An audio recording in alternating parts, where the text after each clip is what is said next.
ఈ సభకి విచ్చేసిన నాన్నదమ్ములకి, ఆడపడుచులకి, అక్క చెల్లెళ్ళకి, తల్లులకి,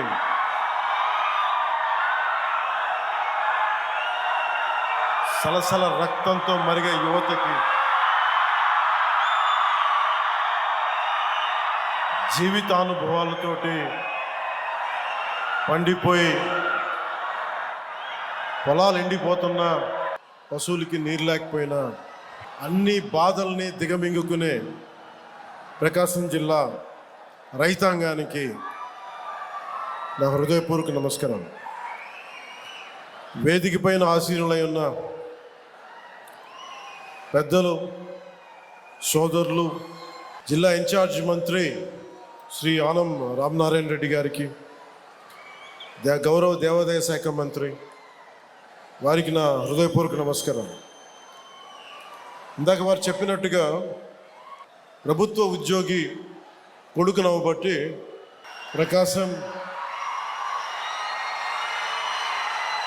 నెల్లూరు దాదాపు ఒక 5-6 ఆంధ్రప్రదేశ్లో ఉన్న జిల్లాలని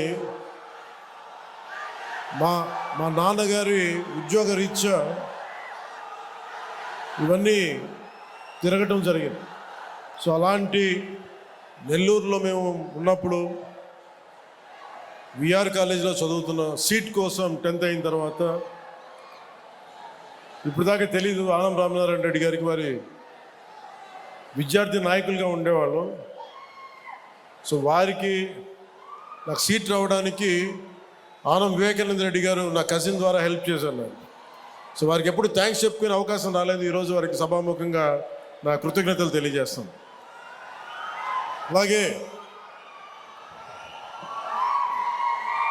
దోలా వీరాంజనేయ స్వామి గారికి, గౌరవ సామాజిక సంక్షేమ వికలాంగుల వృద్ధుల సంక్షేమ సచివాలయ గ్రామ వాలంటీర్ల శాఖ పార్లమెంట్ సభ్యులు శ్రీ మాగంటి శ్రీనివాసులు రెడ్డి గారు, వీరికి ప్రత్యేకించి మాగుంట కుటుంబీకులతోటి నా చిన్నప్పటి నుంచి చాలా ప్రత్యేకమైన బంధం ఉంది. వారికి, మా నాన్నగారికి వారు కావాల్సిన స్నేహితులు. సో వారికి నా ప్రత్యేకమైన కృతజ్ఞతలు, నమస్కారం. అలాగే గౌరవ శాసనసభ్యులు మార్కాపురం శ్రీ కందుల నారాయణ రెడ్డి గారికి నా హృదయపూర్వక నమస్కారం. గౌరవ శాసనసభ్యులు ఒంగోలు శ్రీ దామచర్ల జనార్దన్ రావు గారికి, అలాగే సంతనూతులపాడు శ్రీ బిఎన్ విజయ్ కుమార్ గారికి, గౌరవ శాసనసభ్యులు కనిగిరి శ్రీ ఉగ్ర నరసింహారెడ్డి గారికి, గౌరవ శాసనసభ్యులు గిద్దలూరు ముత్తుముల అశోక్ రెడ్డి గారికి, శ్రీ నూకసాని బాలాజీ గారికి, చైర్మన్ ఏపీ పర్యాటక అభివృద్ధి సంస్థ, అలాగే శ్రీ మారెడ్డి శ్రీనివాసరెడ్డి గారికి, చైర్మన్ వ్యవసాయ మిషన్, అలాగే సెంట్రల్ యూనివర్సిటీ, హైదరాబాద్ సెంట్రల్ యూనివర్సిటీలో విద్యార్థి నాయకుడిగా పోరాటాలు చేసి జనసేన నాయకుడిగా గుర్తింపు, సెక్రటరీగా, ప్రధాన కార్యదర్శిగా ఉండి శ్రీ చైర్మన్ మాల సంఘ సంక్షేమ సంస్థకి చైర్మన్గా ఉన్న జనసేన నాయకులు శ్రీ పెదపూడి విజయ్ కుమార్ గారికి నా హృదయపూర్వక నమస్కారాలు.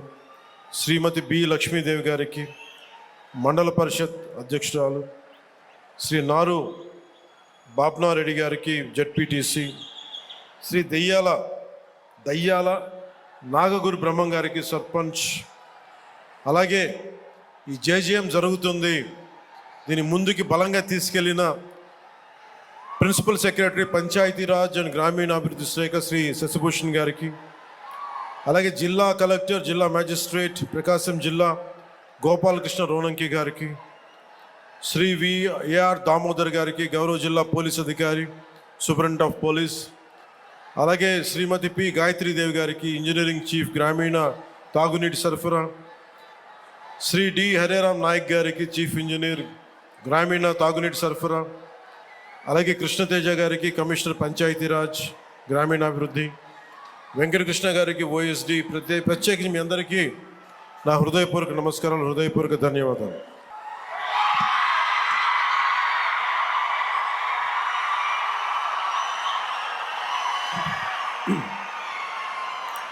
నాకు ప్రకాశం జిల్లా అంటే గుర్తుకొచ్చేది ఆంధ్ర కేసరి శ్రీ టంగుటూరి ప్రకాశం పంతులు. ధైర్యం లేని సమాజంలో ధైర్యాన్ని నూరిపోసిన సైమన్ కమిషన్కి ఆ రోజున ఎదురొడ్డి నిలిచి కాల్చుకోండని చొక్కా తీసి ఛాతీని చూపించిన ధైర్యవంతుడు, మొట్టమొదటి రాష్ట్ర తొలి ముఖ్యమంత్రి. వారికి అలాంటి నేల ఇది. ఈ నేల గురించి అనుకున్నప్పుడల్లా అపారమైన ఖనిజ వనరులు, బ్లాక్ గ్రానైట్, ఇలాంటి చోట్ల చాలా సందర్భాల్లో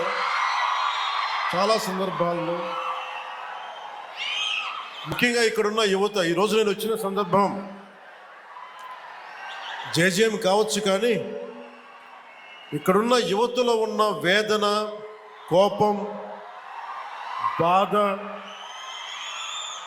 ఆంధ్రప్రదేశ్లోనే మా ప్రకాశం జిల్లా ఇంత నిర్లక్ష్యానికి ఎందుకు గురి కాబడింది, దశాబ్దాలుగా ఉన్న వెలుగొండ ప్రాజెక్టు ఎందుకు చేయలేకపోయారు, పరిశ్రమలు పక్కన పెట్టండి, ఇంత ఉపాధి అవకాశాలు మాకు ఎందుకు కల్పించలేకపోయారు, ఊళ్ళు ఖాళీ అయిపోతూ ఉన్నాయి, వలసలకి మేము వేరే ప్రాంతాలకు వెళ్ళాల్సి వస్తుంది. ఇలాంటి నేపథ్యంలో మీ ఆవేదన, మీ వలసలకి మేము వేరే ప్రాంతాలకు వెళ్ళాల్సి వస్తుంది. ఇలాంటి నేపథ్యంలో మీ ఆవేదన, మీ కష్టం, మీ బాధ బాగా అర్థం చేసుకున్నవాడిని. ఇక్కడ ఉన్నది నేను ఒంగోలు జిల్లాలో ఒక 2 సంవత్సరాలు ఉన్నాను. ఒంగోలు టౌన్లో ఒక 6 నెలలు కనిగిరిలో ఉన్నాం. అప్పటి నుంచి ఇప్పటికి కూడా కేవలం నీటి సమస్య, తాగునీటి సమస్య. ఆ తాగునీటి ముఖ్యంగా కనిగిరిలో పనిచేసేటప్పుడు 6 నెలల్లో ఎందుకు వెళ్ళిపోవాల్సి వచ్చింది అంటే, మోకాళ్ళు వంగిపోతాయి, వెన్నెముక వంగిపోద్ది, ఈ ఫ్లోరైడ్ సమస్య ఉందని చెప్పి మేము ఇక్కడి నుంచి వెళ్ళిపోవాల్సి వచ్చిన పరిస్థితి. అందుకని నాకు ఆ కష్టం అప్పటి నుంచి ఇప్పుడు దాకా నా గుండెలో ఉండిపోయింది. మొట్టమొదటిగా జేజేఎం ఈ మల్టీ విలేజ్ ప్రాజెక్ట్ స్టార్ట్ అవ్వాలి అంటే నా ప్రయారిటీ ముందు మన ప్రకాశం జిల్లాకి కావాలి అని ప్రయారిటీ పెట్టాను. గత ప్రభుత్వం మీకు ఏం చేసింది, ఎలా ప్రవర్తించారో మీ అందరికీ తెలుసు.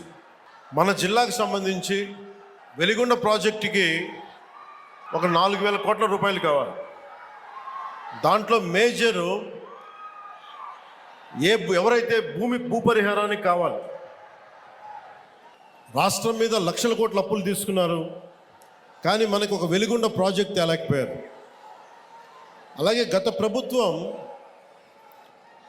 జలజీవన్ మిషన్ అనేది దాహం తీర్చేది, గంగమ్మ తల్లి మనకి దాహం తీర్చేది, మన పంట పొలాలకి జీవం పోసేది, పంట పండించి మన ఒంట్లో సత్తువు నింపేది. అలాంటి గంగా సమానమైన నదీ జలాలు ఉండాలి. జలజీవన్ మనకి జలజేయం అనేది ప్రధానమంత్రి గారు చాలా గుండెల్లోకి ఎత్తుకొని భుజాల మీదకి ఎత్తుకున్న స్కీమ్ ఇది. అలాంటి స్కీమ్కి ఈ రోజున మాట్లాడితే గత పాలకులు మళ్ళీ రౌడిజం చేయడానికో, గూండాగర్దీ చేయడానికో, రౌడిజం చేయడానికో అలాంటి భావన మళ్ళీ ఉంది. మీకు తెలుసు కదా, రౌడిజానికి, గూండాగర్దీలకి బయటపడితే మన రాజకీయాలకు వస్తాం, కేసులు పెడతాం, వస్తే 29లో మేము అంతు చూస్తామంటే మీరు రావాలి కదా. మీరు ఎలా వస్తారో మేము చూస్తాం. నాకు వారి మీద, వైసీపీ నాయకుల మీద ఈరోజు చెప్తున్నాను, మొదటి నుంచి చెప్తున్నాను, వ్యక్తిగతంగా నాకు ఎవరి మీద కక్ష ఉండదు. మనస్ఫూర్తిగా నా గుండెల మీద ఆత్మసాక్షిగా చెప్తా, నాకు ఎవరి మీద కోపం ఉండదు. కానీ మీరు సగటు మనిషిలో, ఈ దేశంలో ఉన్న సగటు మనిషికి, సగటు మధ్యతరగతి మనిషికి, సగటు రైతుకి, సగటు యువకుడికి, సగటు యువతకి మీరు కనుక భయభ్రాంతుల్ని క్రియేట్ చేస్తే దాన్ని ఎదుర్కొనే కదా ఇక్కడ దాకా వచ్చాం. మీకు 151 సీట్లు వచ్చినప్పుడు కదా, నేను 2 చోట్ల ఓడిపోయినప్పుడు కదా మేము ఎదుర్కొని బలంగా నిలబడింది. అంటే గుండెల్లో ఎంత దమ్ము ఉండాలి, రక్తంలో ఎంత వేడి ఉండాలి మీలాంటి వాళ్ళు తట్టుకోవాలంటే. నాకు తెలిసిన సినిమాల నుంచి వచ్చినవాడిని, సినిమాలో డైలాగులు చెప్పను నేను. కుత్తుకలు కోసేస్తాం, మిడకాయలు కోసేస్తాం అంటే కోయడానికి మేమేమన్నా చొక్కా ఇప్పి చూపిస్తామా?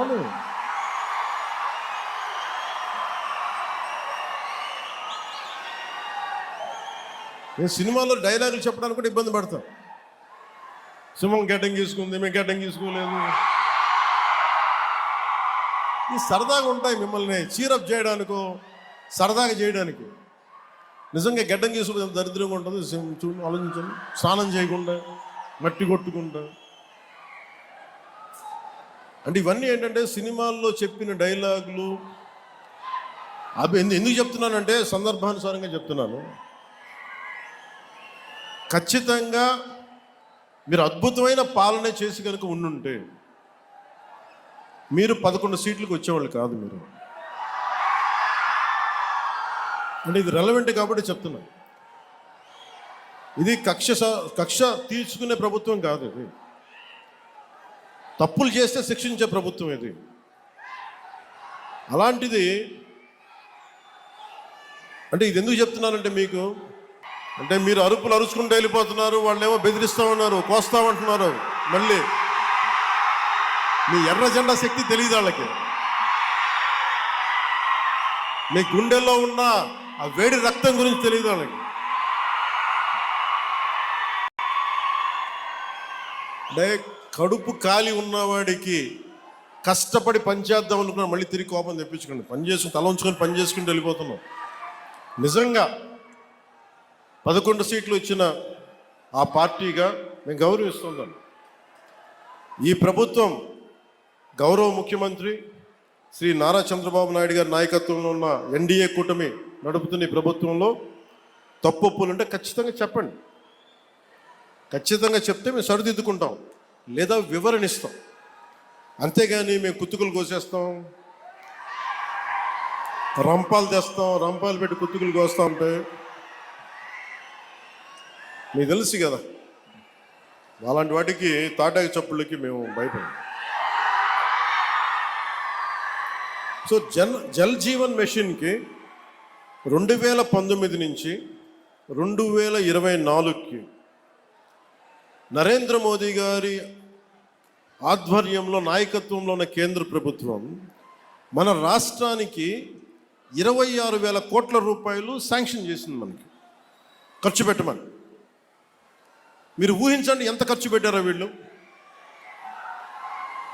26,000 కోట్లు మొత్తం ఇస్తామంటే దానికి మ్యాచింగ్ గ్రాంట్ ఇవ్వకపోవడం వల్ల 4,000 కోట్ల రూపాయలు ఖర్చు చేయగలిగింది. ఆ 4,000 కోట్ల రూపాయలు పోని కనీసం కొన్ని ఊళ్ళకి దాహం తీర్చారా అంటే అది కూడా తీయలే. ఆ 4,000 కోట్లకి పైపులు వేసుకున్నారు, అంతే. పైపులు వేసారు.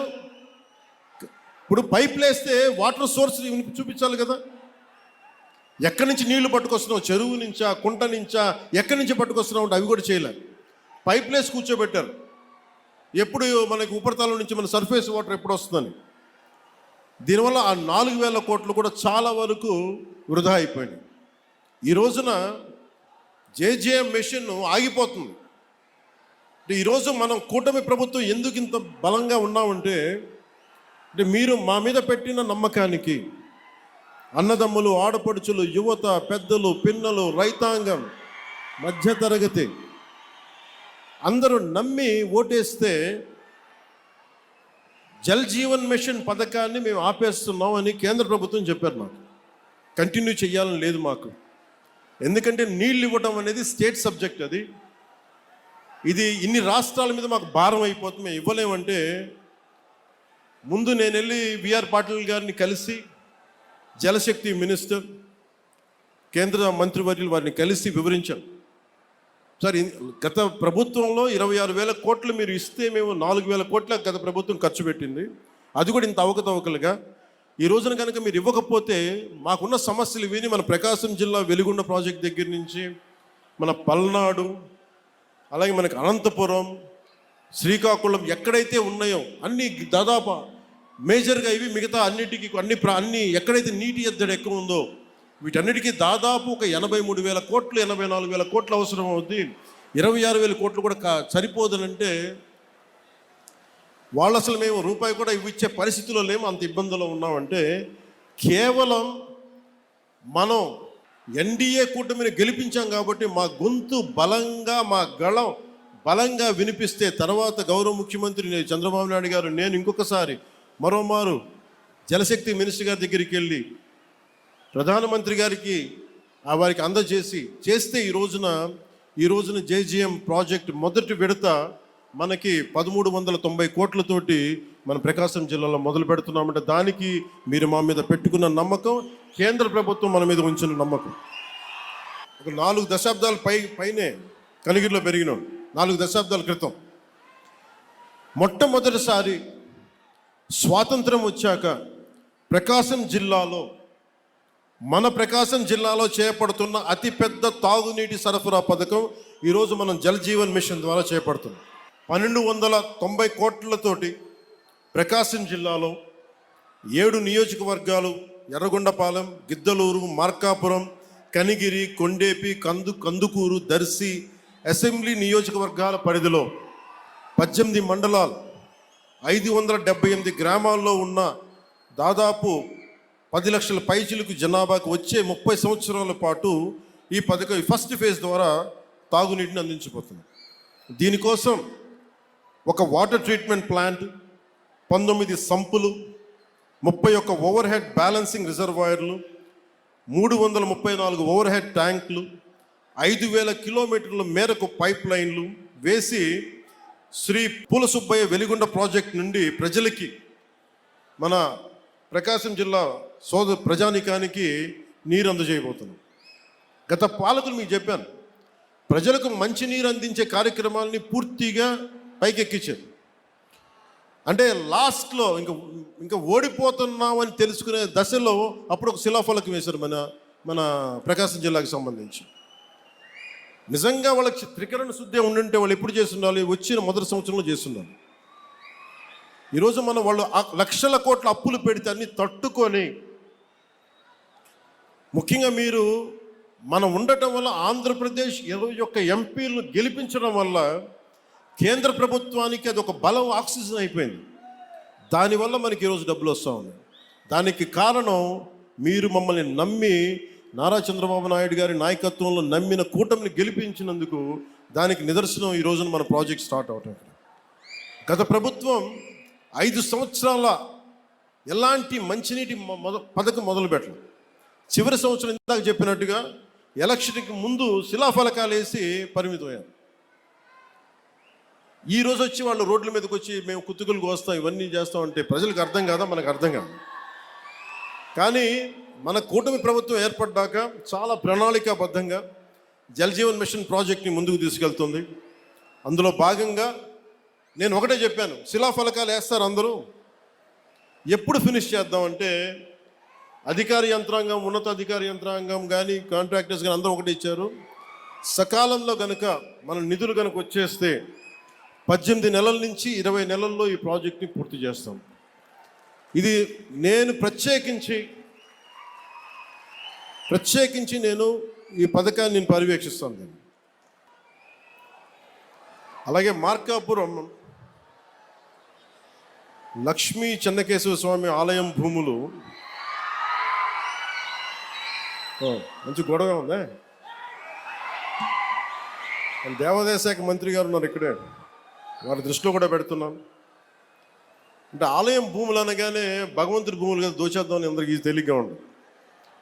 తరతరాలు లేచిపోతాయి, జాగ్రత్త. అంటే భూములు మిగిలితే మీరుంటారు తర్వాత. రాజుల సొమ్ము రాళ్లపాలెం దోచుకొని భూమి శాశ్వతం, మన శాశ్వతం కదా. అందుకని దయచేసి దేవాదాయ శాఖ భూముల జోలికి వెళ్ళకండి. అలాగే వైసీపీ హయాంలో ఈ భూదోపిడీ హద్దులు దాటేసింది.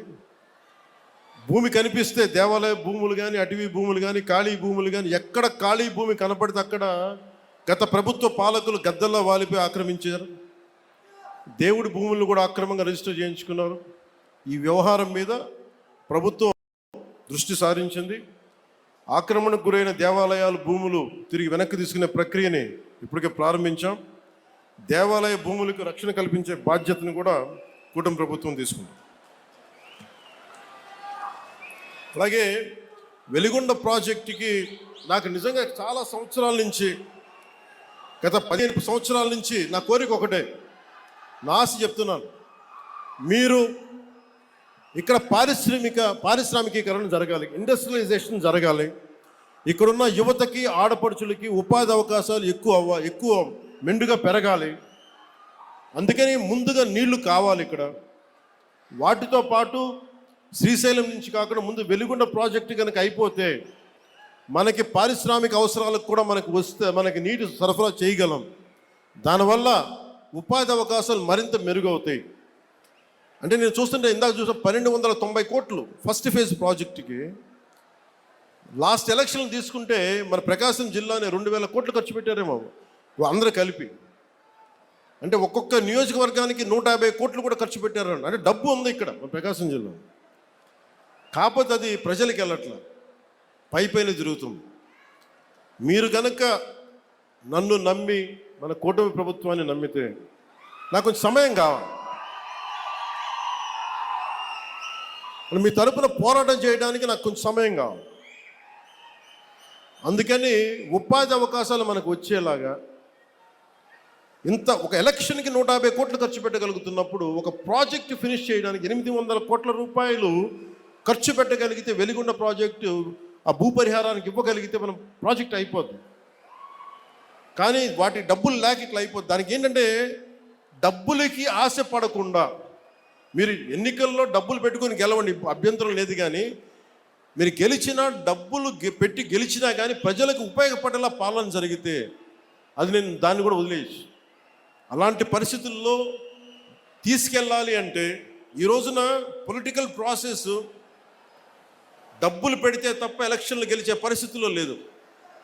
కానీ డబ్బులు పెట్టి ప్రజలకి సేవ చేయాలని కోరుకున్నాను. ఎందుకంటే ఉన్న లోపల వ్యవస్థ చాలా లోపలికి వెళ్ళిపోయింది. డబ్బు పరంగా చేస్తే తప్ప ఎలక్షన్లు రావాలి. నేను కోరుకుంటుంది యువత కనుక మీరు ఇదే ఉత్సాహం, ఇదే శక్తి గత ఎన్నికల్లో ఎలా ఇచ్చారో పాలనలో కూడా మీరు అదే కనుక ఇవ్వగలిగితే, అదే భరోసా కనుక మీరు చూపించగలిగితే ఈ మనకి వలసలు లేని ప్రకాశం జిల్లాని నేను కోరుకుంటున్నాను. సమృద్ధిగా నీరు లభించే ప్రకాశం జిల్లాని కోరుకుంటా ఉన్నాను. దానికి కావాల్సిందల్లా మీ ఆశీర్వాదాలు కావాలి, మీ అండదండలు కావాలి.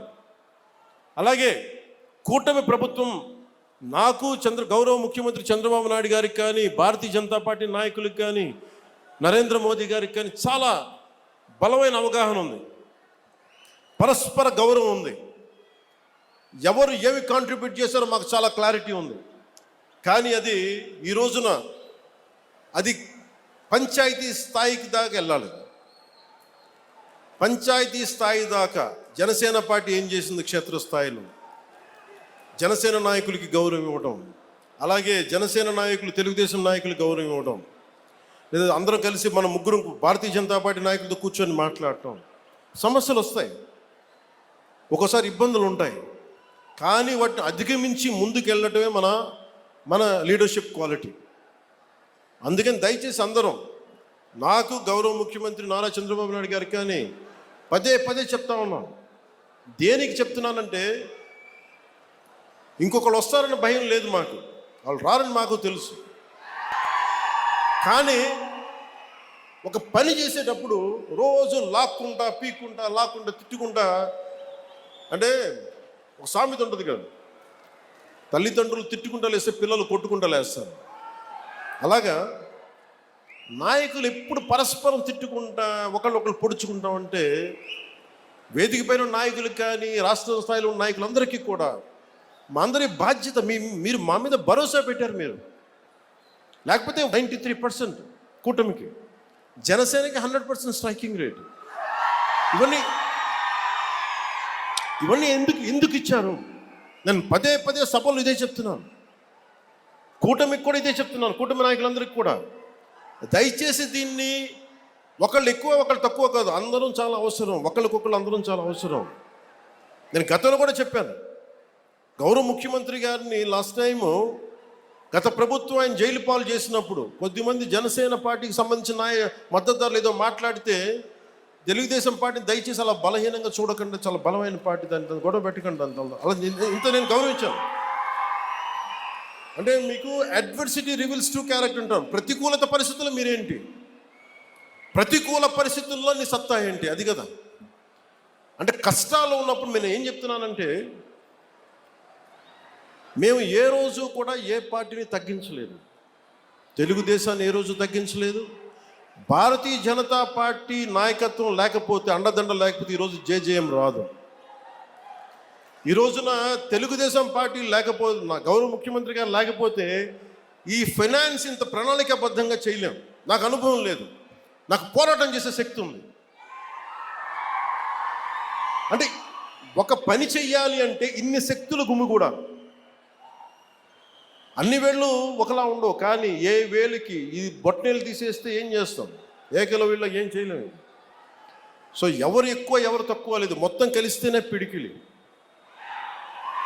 కూటమి అంటే పిడికిలి, దీన్ని గుర్తుపెట్టుకోండి. అంతేగాని కూర్చోబెట్టి పంచాయతీ స్థాయిలో ఉన్న జనసేన నాయకులు కావచ్చు, తెలుగుదేశం నాయకులు కావచ్చు, భారతీయ జనతా పార్టీ నాయకులు కావచ్చు, మద్దతుదారులు కావచ్చు, చిన్న ఇబ్బందులు ఉంటే అందరం పరస్పరం మాట్లాడుకొని ముందుకు తీసుకెళ్దాం.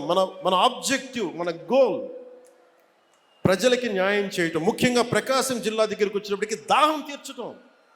మనులు మాణిక్యాలు అడగట్లా, గొంతు తడపమని అడుగుతున్నారు. గొంతు ఎండుకుపోతుంది, పశువులకి నీళ్లు పెట్టుకోలేకపోతున్నాం. పశువులకి వచ్చిన కొత్తల్లో మొదటి అసెంబ్లీ సెషన్లో నాకు గౌరవ శాసనసభ్యులు, మన పేరు గుర్తులేదు కానీ, నాకు అసెంబ్లీలో ఇచ్చారు, మూగజీవాలు ఎండుకుపోతున్నాయన్నా సమ్మర్ వచ్చేస్తుందంటే. ఈరోజు పశువులు నీటి తొట్లు ఎందుకు వచ్చినాయి అంటే, దానికి ప్రకాశం జిల్లాలో మనుషులకి నీళ్లు లేవన్నా దాంతో పశువులు చచ్చిపోతున్నాయంటే, ఆ ఒక్క మాట కదిలించి ఈరోజు పశువులు నీటి తొట్లు వచ్చినాయి మొత్తం మేము. అంటే ఇవన్నీ ఏంటంటే, మేము 15 సంవత్సరాలు స్టెబిలిటీ ఇస్తే తప్ప, ఈరోజు వేసిన మొక్క, ఒక చిన్న మొక్క వృక్షం అవ్వాలంటే 10-15 సంవత్సరాలు పడద్దు.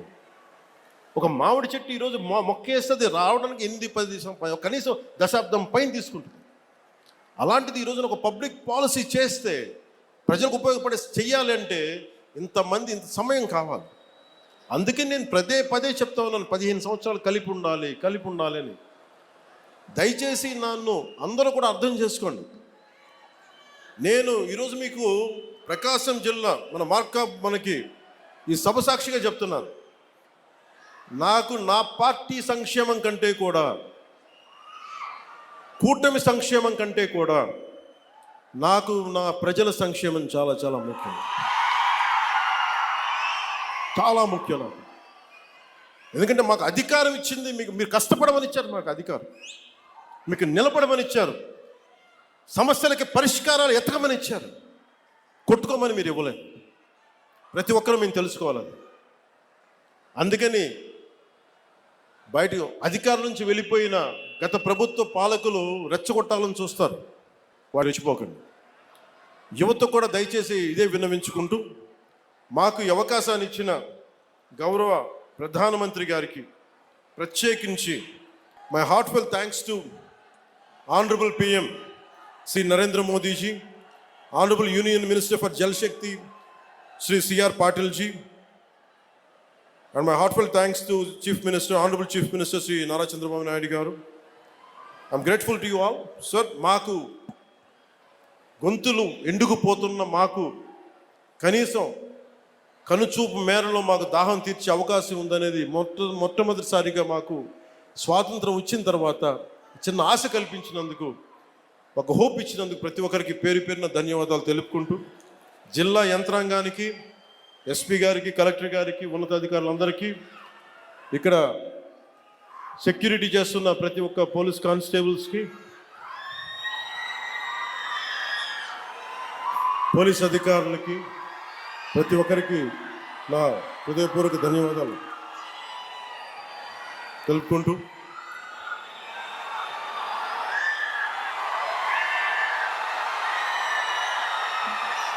నేను మీకు 2 వాక్యాలు చెప్పి సెలవు తీసుకుంటాను. నాకు నా కుటుంబం కంటే కూడా మీ క్షేమం నాకు చాలా ముఖ్యం. ఈ రాష్ట్ర క్షేమం చాలా ముఖ్యం. ఈ దేశ క్షేమం నాకు చాలా ముఖ్యం. సో మీకోసం ఎల్లప్పుడూ పనిచేస్తాను. కష్టం ఉంటే సాధ్యమైనంత వరకు నా చేతిలో ఉంటే ఖచ్చితంగా తీర్చేస్తాను. కొన్నిసార్లు నిధుల లేమి వల్ల, నిధులు సరైన సకాలంలో రాకపోవడం వల్ల డిలే అవ్వచ్చేమో, కానీ చేయడం అడుగు పక్క. సో మీ అందరికీ మరోమారు ధన్యవాదాలు తెలుపుకుంటూ, నేను ఉదాహరణకి బాలినేని శ్రీనివాస్ గారు ఉన్నారు వేదిక పైన. బాలినేని శ్రీనివాస్ గారు కూడా గతంలో వైసీపీలో చేశారు. అంటే నేను ఎప్పుడు కూడా వ్యక్తిగతంగా ఏ వ్యక్తితో నాకు గొడవలు ఉండవు, నాకు గత ముఖ్యమంత్రితో సహా. కాకపోతే మీరు ప్రజలకి ఇబ్బంది కలిగిస్తే మటుకు అట్లాంటి సమయంలో కూడా బాలినేని గారు నాకు చాలా ఎప్పుడు అండగా నిలబడేవారు. అంటే చాలా బలంగా మాట్లాడగలిగే వ్యక్తి, ఒక సమస్య పైన అవగాహన ఉన్న వ్యక్తి, అలాగే రాజకీయాన్ని సరిగ్గా ఎలా చేయాలో తెలిసిన వ్యక్తి, కక్ష సాధింపులకు వెళ్లకుండా ఇచ్చిపుచ్చుకునే ధోరణి ఉన్న వ్యక్తి. కాబట్టి వారిని ఈ రోజున జనసేన పార్టీలోకి ఆహ్వానించారు. మనస్ఫూర్తిగా వారికి కూడా నేను సభాముఖంగా తెలియజేస్తూ ఉన్నాను. కొత్త కుటుంబ సభ్యులు వచ్చినప్పుడు కొంచెం ఇబ్బందులు ఉంటాయి. వాటన్నిటిని ఇందాక చెప్పినట్టుగా రాష్ట్ర క్షేమం కోసం, మన ప్రకాశం జిల్లా సమస్యల కోసం అందరం కలిసికట్టుగా పనిచేద్దామని తెలియజేసుకుంటూ సెలవు తీసుకుంటూ, జై భారత్, జై హింద్.